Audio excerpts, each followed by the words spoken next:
back to work and tell me to do something for God and country. That is a good one. Tom, I'm gonna kick you in the behind. Could you make your promise to kick me funnier? The deception and scandal at Adam Harrison's gold and silver pawn shop, which used to be a successful family business, broke his world apart. The family lost its unity after Richard Oldman Harrison's death in 2018 because of lawsuits and angry claims. Adam, he was about to receive a fortune, but his dreams were dashed when trust was broken and the family's darkest secrets came out. Let's find out about the broken hearts, betrayals, and shocking turns that led to their downfall, the rise and fall of Gold and Silver Pawn Shop. The hidden Las Vegas Gold and Silver Pawn Shop wasn't always full of tourists and cameras. It began as a simple family business, just a spot where people could pawn their things to get some extra cash. Everything changed when the TV show came along. When Pawn Stars hit the radio in 2009, this small shop became famous all over the world. The person who planned the show, Rick Harrison, became famous very quickly. He was good at finding hidden treasures and making up stories that kept people interested. Some say that vinyl is the best way to listen to music. Getting rid of vinyl records sounds great to me. At first, the fame was great. It brought in customers, boosted sales, and made the Harrison family famous all over the world. But fame costs money. Behind the scenes, things were not at all good. The cameras never caught the secret deal that was made in the back room late at night, though. It was a choice that would haunt Rick and his family for years to come. Dick Harrison, Rick's dad, was the shop's heart and soul. He was strict but fair, and people respected him, even when he didn't say much. He knew a lot about pawn shops because he had been in the business for decades. People believed in him. His fans loved his dry sense of humor and straightforwardness. But when the old man died in 2018 at the age of 77, everything changed. It hurt more than just me to lose him. It shook the family and the business to their core. Things began to fall apart without his steady hand. Rick stepped up to lead, but things changed in the family. Tensions that had been building up for years came to a head. Rick's mother, Joanne, was one of the main problems. Joanne had been very sick and in the hospital in the early 2000s. While she was getting better, Rick talked her into giving up her 51% part of the shop. She later said that she didn't fully understand what she was doing at the time because she felt forced to do it. I should have known that a guy like Steve Carell would use any chance to mess with me. When Richard died, she thought she would get his 49% share, but things went wrong. Joanne sued Rick, saying he was misusing money and not giving her the money she was owed. She also said that Rick had taken advantage of her when she was weak all those years ago. There was a lot of bad press about the family's name because of the public court case. Adding fuel to the fire, Joanne tried to get Rick banned from seeing her. It was important to her that he didn't sell off family property or hide money that she thought was hers. The court papers showed that Rick used to give her a monthly allowance from the shop's earnings, but that stopped in 2020. It was also getting worse for Joanne. She needed care around the clock, which cost a lot. In the restraining order request, she asked that her pay be returned and that Rick not do any financial things without her permission. Rick rejected all of the claims and said that his mother was being used by other people to get what they wanted. But the damage was done, and people didn't trust the family as much. Before Rick had to deal with the effects of his mother's case, other scandals were starting to form. Austin Chumley Russell, the show's funny, likable jerk, got into a lot of trouble. In 2016, cops went to his house as part of an investigation into an assault involving intimate violence. Even though those charges were dropped, the raid found a lot of illegal items, such as meth, marijuana, and guns that weren't listed. In the end, Chumley admitted to both a felony guns charge and a misdemeanor drug charge. Without going to jail, he agreed to probation and counseling, but his legal problems made the show less interesting. The funny things people laughed at him do on TV were now seeing a bad side of him. It was also hard for Rick's son, Corey Big Hoss Harrison. Corey had always been driven and eager to show that he was the pawn shop's future leader, but his domestic life was a mess. He used to get these out. It was his habit to scratch out little things on cards and sign them. This one is even marked January 1900. After embarrassingly going to the bathroom in public and throwing a bar stool, Corey was kicked out of a bar.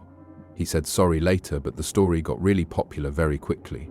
After that, there was the RV mess. Corey rented an RV for a trip to the desert, but when he got it back, it was in terrible shape. The owner said it was a mess and had a lot of damage inside and out.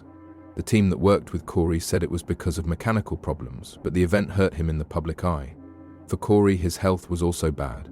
His weight had gotten so high that it was dangerous, so in 2010 he had gastric bypass surgery. He lost more than 100 pounds after the surgery. but it was hard for him to keep the weight off. Fame, family problems, and running the shop were too much for him to handle. In spite of his best attempts to make things better, Corey was often in the news for the wrong reasons.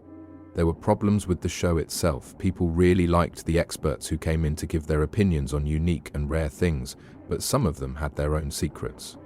Johnny Jimenez Jr., an expert on toys, was accused of hitting his wife. Drew Max, an expert in sports memorabilia, was charged with certifying fake things that were then sold at auction. People started to doubt the show's trustworthiness after these scandals. Were the ratings real, or were they all just for show? An expert made a very embarrassing mistake when they thought a name on a Godfather script was someone else's. Even though it was said to be Al Pacino's name, it turned out to belong to someone else. This kind of mistake hurt the show's image. Porn stars started to change over the years. That first season was really cool because it was all about the history and stories behind the things that were brought into the shop. Things changed though as the show got more famous. It became more about the drama. There were reports that a lot of the exchanges were fake. Hey, what would you call yourself in wrestling? El Guapo. Items were appraised ahead of time, sellers were screened, and even the family fights felt like they were staged. Fans who watched hoping for a real pawn shop experience began to be let down. The show was still fun to watch, but it didn't have the surprise that made it stand out. In the middle of all this chaos, more scandals hit the group. Olivia Black used to work in a store and became a fan favorite because of her edgy style and lively personality. Some naked pictures of her from the past showed up online, which cut her time on the show short. Olivia was fired, which made fans very angry because they thought it was an unfair and violent choice. She went to court against the show, but in the end she dropped the case. Olivia went on to work as a model and in adult entertainment, but many watchers said the whole thing made them dislike her.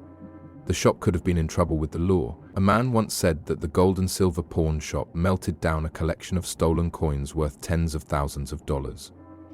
The store said they weren't guilty because the coins couldn't be identified and might have been sold or melted down before the theft was reported. Still, the event added to the growing number of problems with the company.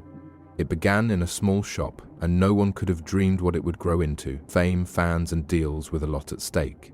In Porn Stars with Steve Carell, the scene starts out pretty normal, but quickly gets weird in a good way. A lot of famous people have stopped by the shop in Las Vegas, but when a guy who looks a lot like the star of The Office shows up, things get funny. Even though he acts and looks like Carell, he says he isn't Carell. I just have to talk to him to find out. It turns out there was just a funny mistake. The person who looks like Carell has good comic timing, which keeps Rick and the team laughing. The best part of this visit is when the unknown man, who could be Carell's brother, shows interest in a diver's knife from World War II.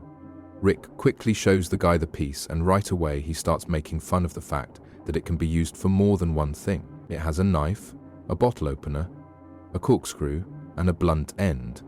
The small talk comes up easily, creating a scene that could have been written for a sitcom. In typical Porn Stars way, there is then a price negotiation. Rick first says that it's worth $2,500 on the market. Without missing a beat, the fake coral gives a ridiculously high $4,000, obviously just to keep the joke going. Rick goes along with it, and the deal turns into more of a comic act than a serious deal. In the end, the knife doesn't sell, but everyone smiles as they leave. Later, wrestling icon Mick Foley walks into the shop with some old memorabilia. He has a signed Dude Love t-shirt and a mask of Mankind. They get really excited when they see these things, especially when they find out that Foley himself has signed them. Because Chumlee really likes wrestling, he starts to teach us about Foley's different aliases, such as Mankind, Dude Love, and Cactus Jack. When Rick asks how much something costs, the seller says $500 for both of them. As usual, Rick isn't going to buy anything until he knows for sure that the signs are real. Foxy is a good sport and waits while Chumlee calls a friend who knows a lot about wrestling items.